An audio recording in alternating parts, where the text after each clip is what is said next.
पुरुषोत्तम मास महात्मा अध्याय 29। गुरु ब्रह्मा गुरु विष्णु गुरु देवो महेश्वरा गुरु साक्षात पर ब्रह्मा तस्मै श्री गुरुवे नमः। पुण्यशील सुशील बोले, हे विभो, गोलोक में चलो, यहाँ देरी क्यों करते हो? तुमको पुरुषोत्तम भगवान का सामीप्य मिला है।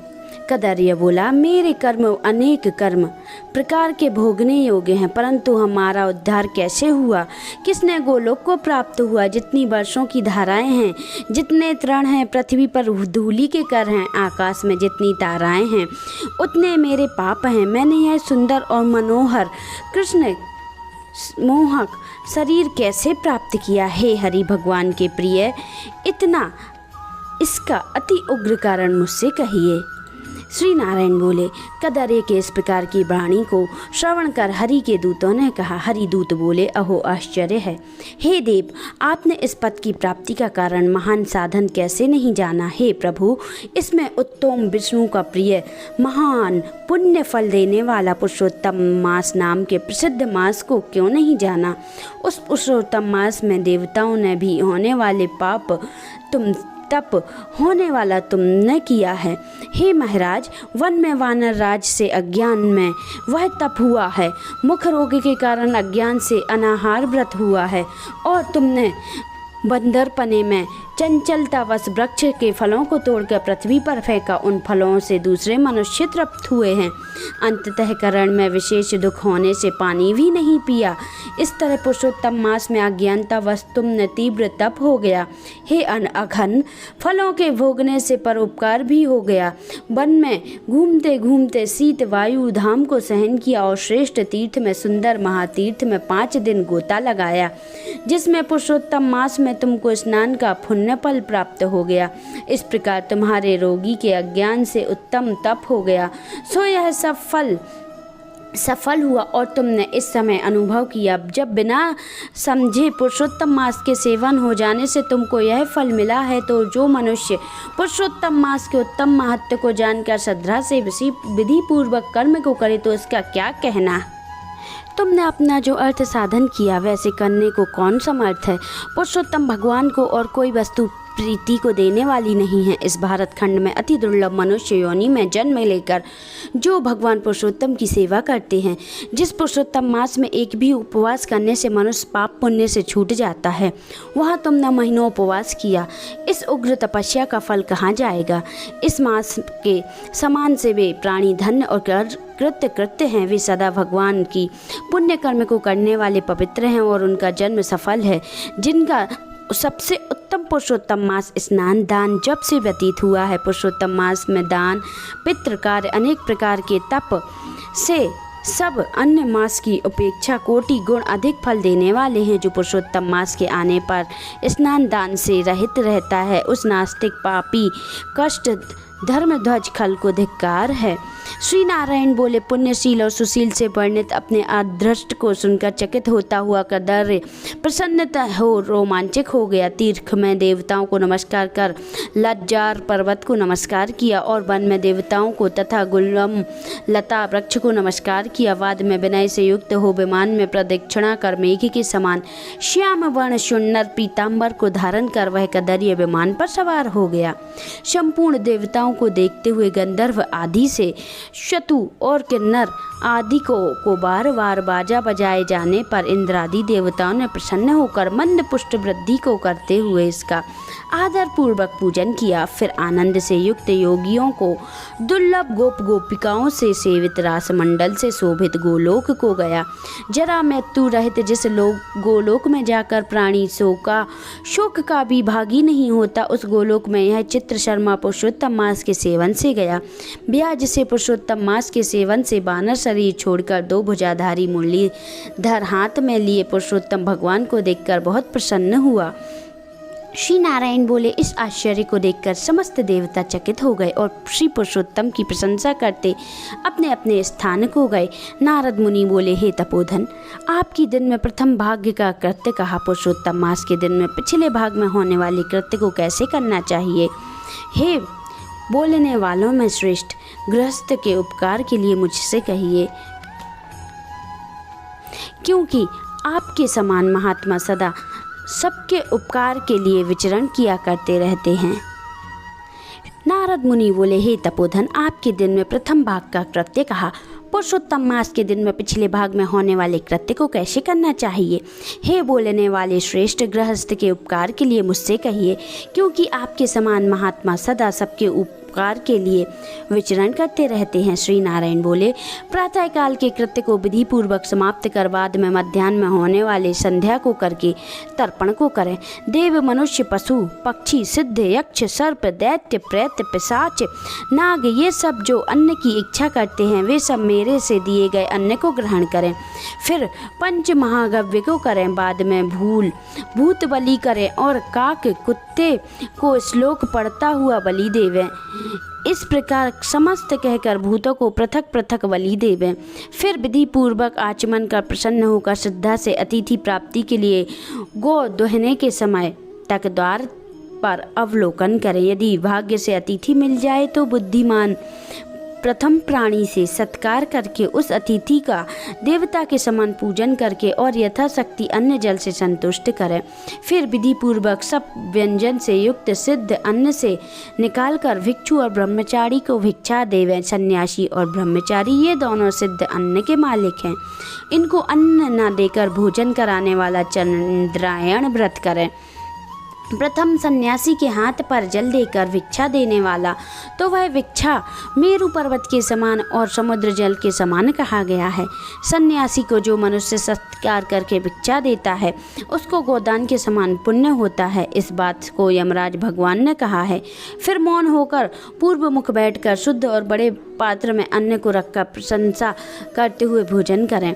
अपने आसन पर अपने बर्तन में एक वस्त्र से भोजन नहीं करें।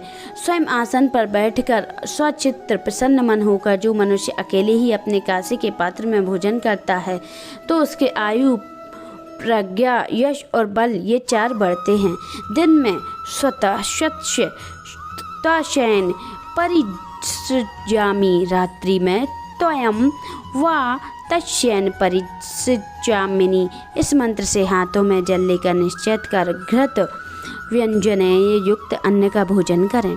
भोजन में से कुछ अन्न लेकर इस प्रकार कहें, भूपतिये नमः। प्रथम कहकर भुवनपतिये नमः कहें, भूतानाम पतिये नमः कहकर धर्मराज की बलि देवें। फिर चित्रगुप्त को देकर भूतों को देने के लिए यह कहें, जिस किसी जगह स्थित भूख प्यास से व्याकुल भूतों की तृप्ति के लिए यथा सुख यह अक्षय अन्न हावे। प्रणाम अपानाय, व्ययानाय, उदानाय तथा समानाय कहें। प्रणव प्रथम उच्चारण कर अंत में स्वाहा पद जोड़कर घृत के साथ 5 ग्रास जिह्वा से प्रथम निगल जाएं।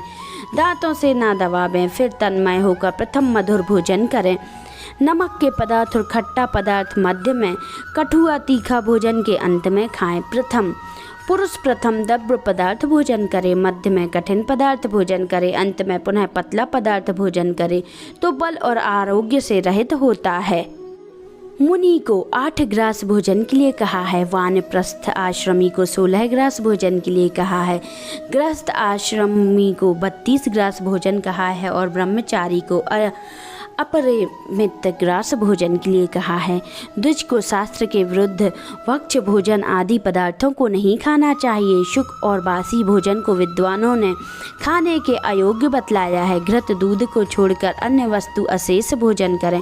भोजन के बाद उस शेष को अंगुलियों से अग्रभाग में रखकर अंजुली जल से पूर्ण करें। उसका आधा जल पी जाए और अंगुली को भाग में स्थित शेष को पृथ्वी में देकर ऊपर से अग्निजल का शेष आधा जल विद्वान उसी जगह उस मंत्र से को पढ़ता हुआ सिंचित करे। ऐसा न करने से ब्राह्मण पाप का भागी होता है, फिर प्रायश्चित करने से शुद्ध होता है। रोवरे पुण्य निर्जले पद्मनावर्ण निवासिनाम आर्थिनाम मुद्रकम दंत तक्षुम पतिष्टुम मंत्र रोखव नारक में पीप में गड़े पद अब दुब वर्ष तक वास करने वाले तथा इच्छा करने वाले के लिए मेरा दिया हुआ इस जल अक्षय होता हुआ प्राप्त हो। मंत्र पढ़ने करने से जल में सिंचित कर दांतों को शुद्ध करें। आचमन कर गीले हाथ से पात्र को कुछ हटाकर भोजन स्थान से उठाकर बाहर बैठकर स्वस्थ होकर मिट्टी और जल के मुख हाथ को शुद्ध कर 16 कुल्ला कर शुद्ध हो सुख में बैठकर 2 मंत्रों को पढ़ता हुआ हाथ से उदर को स्पर्श करे। अगस्त्यं कुंभकर्णं च शनिं च वडवानलं आहार परिपाक्राथं रुष्मेर्दीर्घमं च पंचमं आतापिं मारितो येन वातापोचा निपाचितः समुद्रः शोषितो येन मयेगस्तः प्रसूदतु।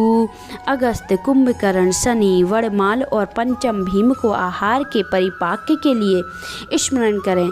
जिसने आतापी को मारा और वातापी को भी मार डाला, समुद्र का शोषण किया, वह अगस्त मेरे ऊपर प्रसन्न हो।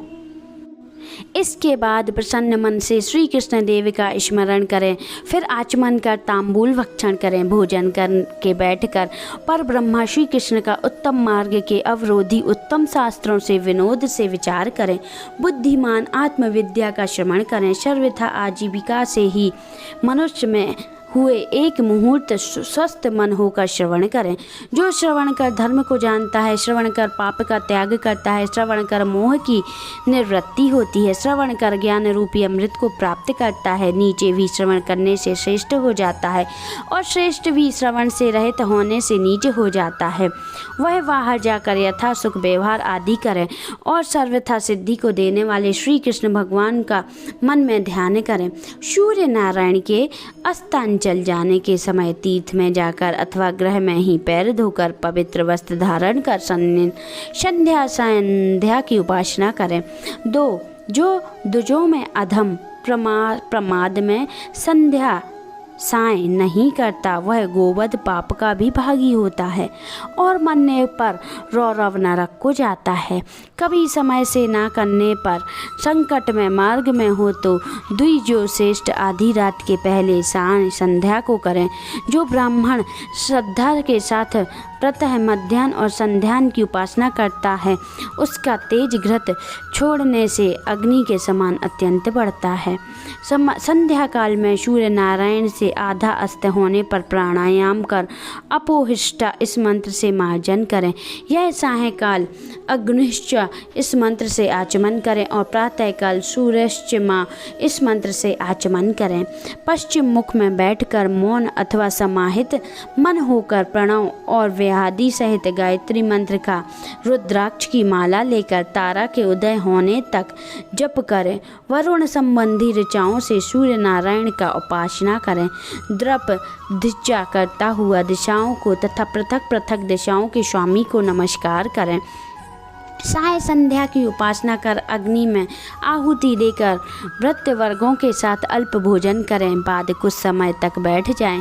सायंकाल और प्रातःकाल भोजन की इच्छा नहीं होने पर भी वैद्य देव और बलि कर्म सदा करने चाहिए। यदि नहीं करता है तो पातकी होता है। शाम को भोजन कर बैठने के बाद गृहस्थ आश्रमी हाथ पैर धोकर तकिया सहित कोमल सैया पर जाए और अपने गृह में पूर्व की ओर सिर करके शयन करे। शश्रुत में ग्रह और में दक्षिण की ओर सिर करके शयन करे। परदेश में पश्चिम की ओर सिर करके शयन करे, परंतु उत्तर की ओर सिर करके कभी शयन नहीं करे। राक्ति सूत्र का जप करे और सुख साई देवताओं का स्मरण कर अविनाशी भगवान विष्णु को नमस्कार कर यथा चित्र हो रात्रि में शयन करें। अगस्त्य, माधव, महाबली, मुचुकुंद, कपिल, आस्तिक मुनि के ये 5 सुखशायी कहे गए हैं। मांगलिक जल से पूर्ण घट को सिर के पास रखकर वैदिक और गरुण मंत्रों से रक्षा करके शयन करे। ऋतुकाल में स्त्री के पास जाए और सदा अपनी स्त्री से प्रेम करे। बीती रात्रि की कामना के पर्व को छोड़कर अपनी स्त्री के पास जाए। प्रदोष और प्रदोष के पिछले प्रहर में वेद अभ्यास करे, समय व्यतीत करे, फिर दोपहर शयन करने वाला ब्रह्म तुल्य होने के योग्य होता है। यह सब प्रतिदिन के समस्त कृत्य समुदाय को कहा। गृहस्थाश्रमी भली भांति इसको करे और यही गृहस्थाश्रम का लक्षण है।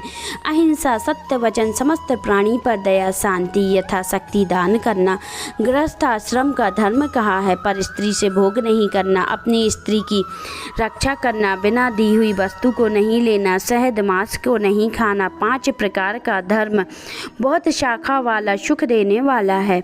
शरीर में होने वाले कर्म को उत्तम प्राणियों को करने चाहिए। श्री नारायण बोले, संपूर्ण वेदों में कहा हुआ यह उत्तम चरित्र गृहस्थाश्रम का लक्षण है। हे मुने, इसमें इस लोक को हित के लिए संक्षेप में लक्ष्मण के लक्षण के साथ आपसे मैंने अच्छी तरह कहा है। इति श्री ब्रह्मनारदीय पुराणे पुरुषोत्तम मास महत्व में 29वां अध्याय संपन्न।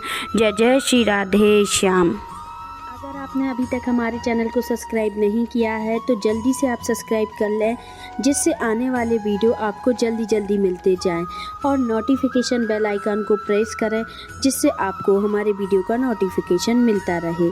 और लाइक और कमेंट करना ना भूलें। आप सभी को नमस्कार।